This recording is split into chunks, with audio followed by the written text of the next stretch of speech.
This presentation is regarding the performance theory of identity related to Module 8 on the social construction of identity. This idea about identity, this performance theory, was given by Erving Goffman. At least he's the one who's most known for it. He's a Canadian sociologist of the 20th century. I believe he passed away in just the last few decades. And Erving Goffman used a theater metaphor to explain how people switch between roles.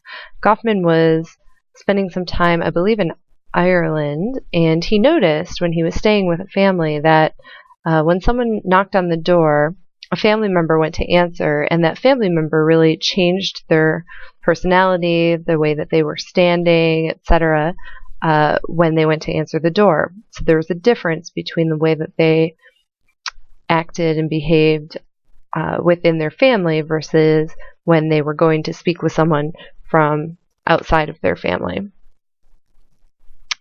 And so this got him thinking about this theater metaphor and performance as an important aspect of identity. So performance we can think of as all activities of an individual which occur during a continuous presence before a set of observers which has influence on the observers.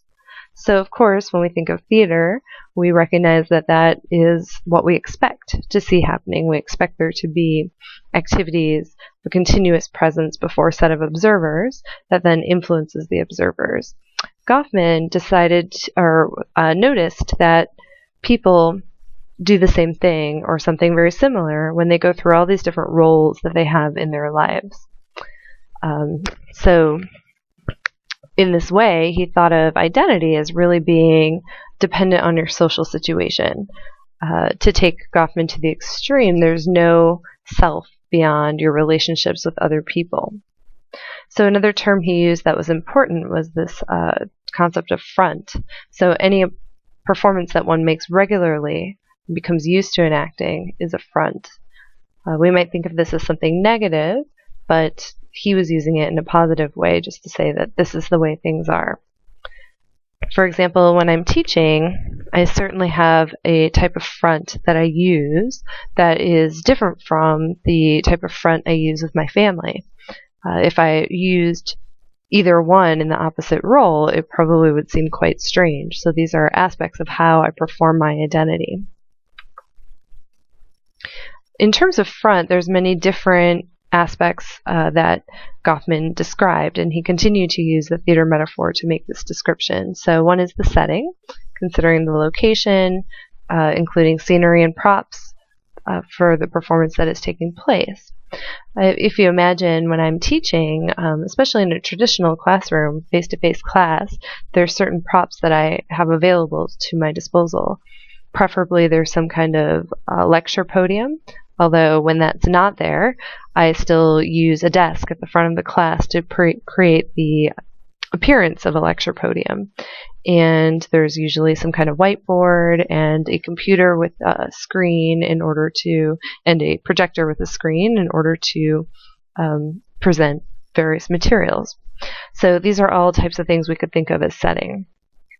Appearance has to do with how one appears to observers, how one presents themselves in a way that observers can see and understand different aspects of their personality. So this includes clothes, adornments, various grooming, think of hairstyle, etc. And then there's manner, and this is one's physical comportment or body language or disposition.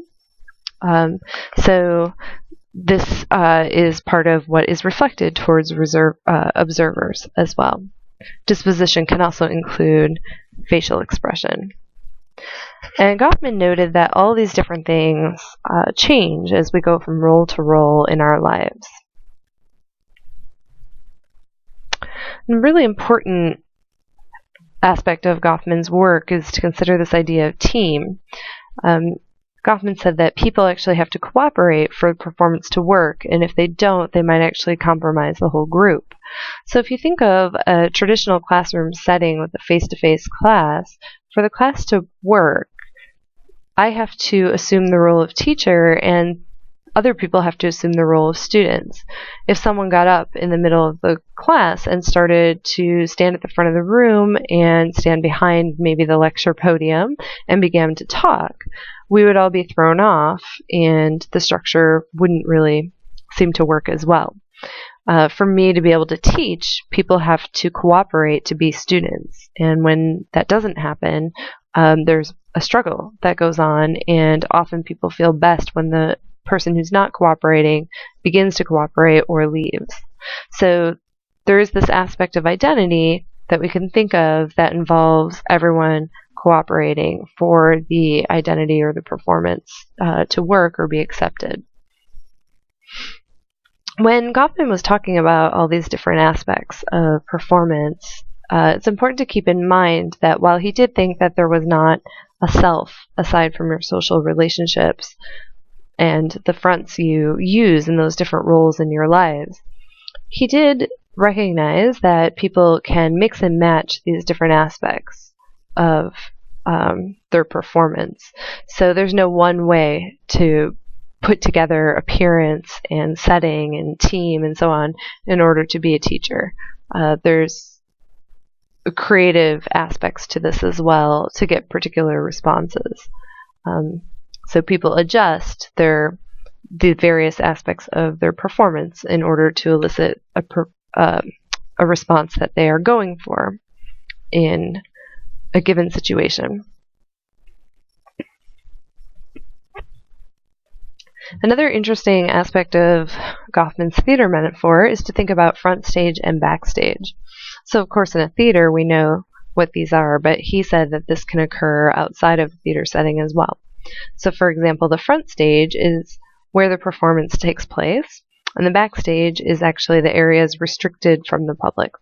So if any of you have worked in a restaurant, you have a very clearly delineated front stage and backstage. Front stage being the dining room where the customers come and sit down and eat, and backstage being probably the kitchen, maybe a break room, stuff like that, areas like that are off limits to the rest of the public. Only insiders use those places. And if you think about how you act in both of those areas, you know that there's a dramatic change that occurs when you leave the kitchen and head to the dining room in terms of your performance. And we see this in all different areas of life. So for me as a teacher, one area of my performance, the front stage, would be a classroom.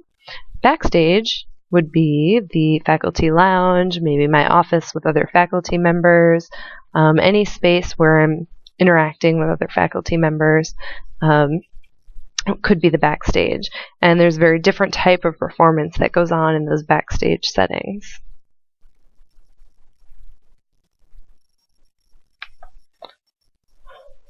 So this wraps up a brief overview of the performance theory of identity.